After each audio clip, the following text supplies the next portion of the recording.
Hello friends, मैं पीके sir.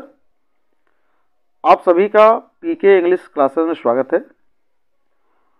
आज हम लोग प्रेजेंट इंडेफिनिट टेंस के बारे में अध्ययन करेंगे। तो आए शुरू करें। और फ्रेंड्स, वीडियो को स्किप मत करिएगा, पूरा देखेंगे, काफ़ी मज़ा आने वाला है। तो present indefinite tense, present indefinite tense जिसको हम सिंपल प्रेजेंट टेंस भी बोलते हैं, इनके हिंदी वाक्यों में ता है, ती है, ते हैं, तो है, आदि आते हैं।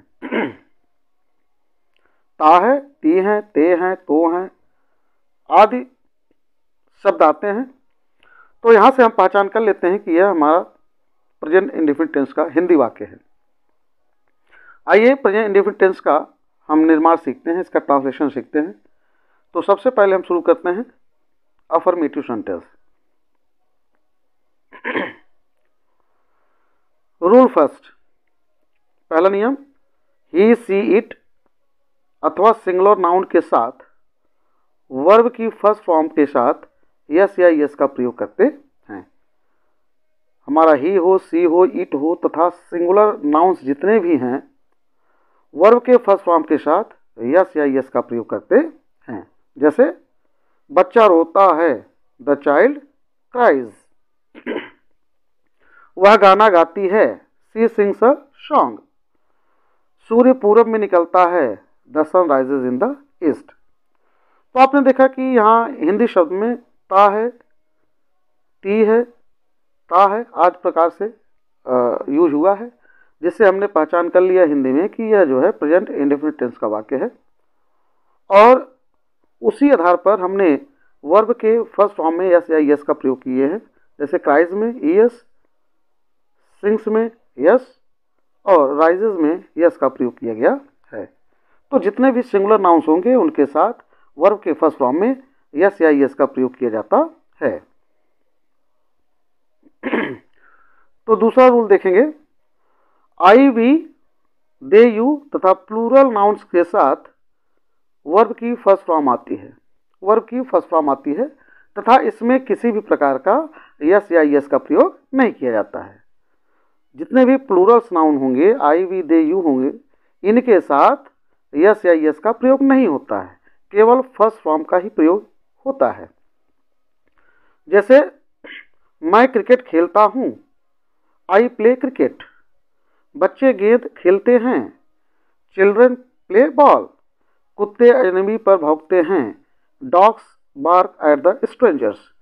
तो आपने देखा यहाँ पर प्ले, यहाँ पर भी प्ले, यहाँ पर बार्क में किसी प्रकार का यस या यस का प्रयोग नहीं किया गया है। क्यों? क्योंकि ये जितने भी नाउन्स का यहाँ पर नाउन प्रयोग किए गए हैं सब क्या है? प्लूरल है। तो इसलिए प्लूरल के साथ वर्ब के फर्स्ट फॉर्म में यस या यस का प्रयोग नहीं होता है। तीसरा रूल देखेंगे, आदत प्रकट करने के लिए जो हैबिचुअल एक्शन होता है उसमें आर्टिकल द का प्रयोग नहीं किया जाता है। हैबिचुअल एक्शन कोई भी हो उसमें आर्टिकल द का प्रयोग नहीं किया जाता है।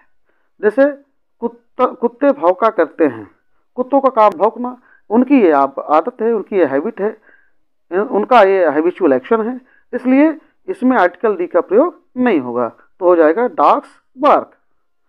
चिड़िया हवा में उड़ा करती हैं, पक्षियाँ हवा में उड़ती हैं, ये उनकी आदत है, उनका हैबिचुअल एक्शन है, इसलिए यहाँ पर बर्ड्स के पहले आर्टिकल द का प्रयोग नहीं किया जाएगा। तो हो जाएगा birds fly in the air. तो आपको समझ में आ गया होगा कि कोई भी जानवर हो, पक्षी हो, मनुष्य हो, जिनकी कोई आदत है, आदत के पहले हम आर्टिकल का प्रयोग नहीं करते हैं। नेगेटिव सेंटेंस देखेंगे। Rule first, he, she, it singular nouns के साथ डज नॉट का प्रयोग करते हैं। ही, सी, इट और सिंगुलर नाउन जितने होंगे डज नॉट का प्रयोग किया जाता है। जैसे राम अपना काम नहीं करता है, Ram does not do his work. तो यहाँ पर राम क्या है? राम आपका सिंगुलर है, इसलिए इसके साथ किसी भी प्रकार का, इसलिए इसके साथ डज नॉट का प्रयोग किया गया है। वह गीत नहीं गाती है, she does not sing a song. तो यहाँ पर सी भी क्या है, आपका सिंगुलर है, इसलिए सिंगुलर के साथ हमेशा डज नॉट का प्रयोग किया जाता है। नेगेटिव में दूसरा रूल देखेंगे, आई वी दे यू और प्लूरल नाउन के साथ डू नॉट का प्रयोग किया जाता है। आई वी दे यू तथा जितने भी प्लूरल नाउन्स होते हैं उनके साथ डू नॉट का प्रयोग किया जाता है। जैसे वे नहीं खेलते हैं, दे डू नॉट प्ले। मैं सिनेमा नहीं देखता हूँ, I do not watch cinema. तो यहाँ पर दे और आई प्लूरल है, इसलिए इनके साथ डू नॉट का प्रयोग किया गया है। और निगेटिव में नेक्स्ट रूल देखें, कभी नहीं वाले वाक्यों में नेवर का प्रयोग किया जाता है।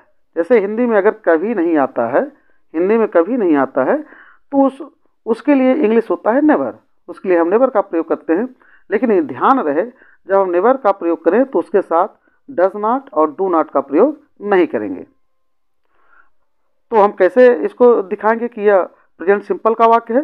तो हम सिंगुलर नाउन्स के साथ यस या यस का प्रयोग करेंगे, और प्लूरल नाउन है तो केवल मेन वर्ब का फर्स्ट फॉर्म लगाएंगे और उसके साथ किसी भी प्रकार का यस या यस का प्रयोग नहीं करेंगे। तो नेवर के साथ आपको डज और डू नॉट का प्रयोग नहीं करना है। जैसे मैं कभी झूठ नहीं बोलता हूँ, I never tell a lie.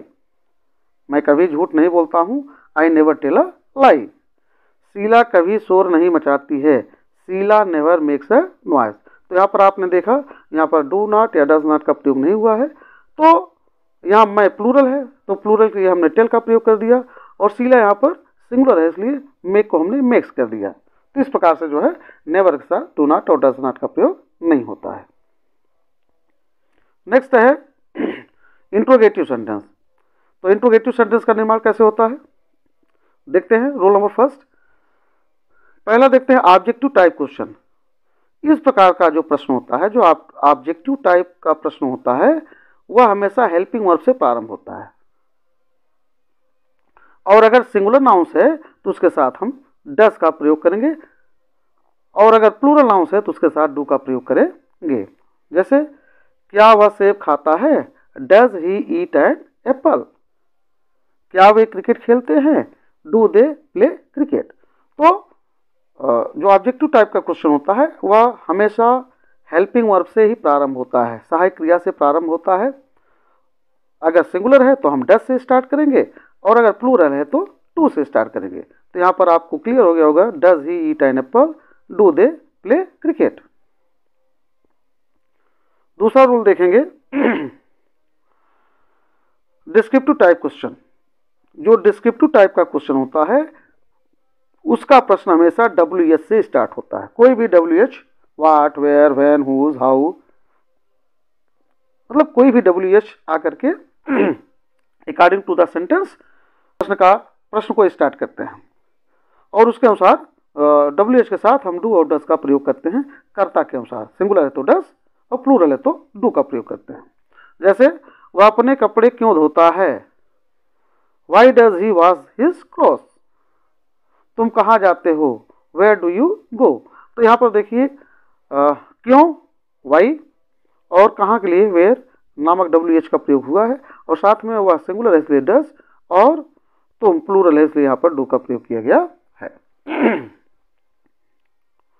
Next rule देखेंगे, थर्ड,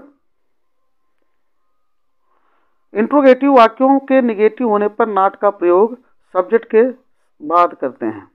जैसा कि आप जानते हैं निगेटिव सेंटेंस में हेल्पिंग वर्ब के बाद नॉट का प्रयोग किया जाता है, लेकिन अगर इंट्रोगेटिव में निगेटिव का प्रयोग करना हो तो हम सब्जेक्ट के बाद नॉट लगाते हैं। नॉट का प्रयोग हमेशा सब्जेक्ट के बाद रखते हैं। जैसे क्या तुम गीत नहीं गाती हो, did you not sing a song. तो यहाँ पर आपने देखा यू के बाद जो है नॉट का प्रयोग किया गया है। चपरासी घंटी क्यों नहीं बजाता है, why does the peon not ring the bell. तो यहाँ पर आप देखिए प्यून के बाद जो है नॉट का प्रयोग किया गया है।